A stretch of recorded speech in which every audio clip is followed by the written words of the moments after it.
Uganda yakwegatta ku nsi yonna okujjukira olunaku lw'abantu abasimattuse okutulugunyizibwa kiyite International Day in Support of Victims of Torture Commemoration Activities.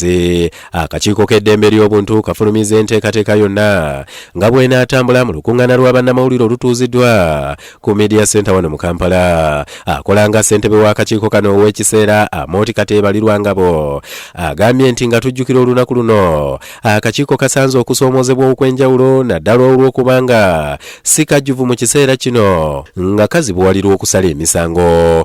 Today, as we commemorate this day, we wish to raise our voices by speaking against torture during and after COVID-19. Agambye nti ebitongole bya gavumenti ebitali bimu naddala ebikuuma ddembe bibanjibwa ensimbi eziri eyo mu busse mukaaga ze bitannasasula oluvannyuma lw'okusingisibwa emisango egy'enjawulo nga balina okuliyirira abantu abo. Ssentebe w'ekibiina ekirwanyisa ebikolwa by'okutulugunya Albert Nsubuga agambye nti mu kiseera eky'omuggalo kyokka bafunye okwemulugunya okusoba mu 2 ng'abantu basinze kwemulugunya ku bitongole ebikuuma ddembe nga poliisi yesinga. Abantu 105 bawaaba nga bavunaana ekitongole kya poliisi, abantu 83 bawaaba nga bavunaana ekitongole kya UPDF, ate abantu 5 ne bawaaba nga bavunaana ekitongole kya prison. Ayogedde ku buwanguzi obutuukiddwako nga bakomye ebikolwa eby'okutulugunya abantu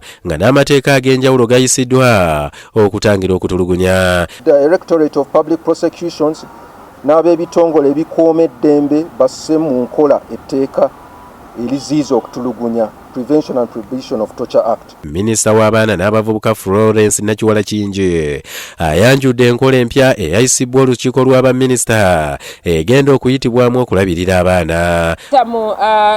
Olukiiko lw'abaminisita olunaku olwajjo yayisizza etteeka engoberera namutayiika okufuga abaana mu ggwanga n'okugobererwa emyaka gino egiddako. Atubuulidde ebiruubirirwa bya gavumenti mu nteekateeka eno era n'awera okufuba okulaba nga biteekebwa mu nkola. Okulaba nti buli mwana oba ova mu famire engagga oba oliwa wenna ne tukolera ennambulula y'engeri ki gy'oyinza okubeera nga okulemberwamu bulungi okusobola okuggyayo ebintu ebikulu ebifuga omwana.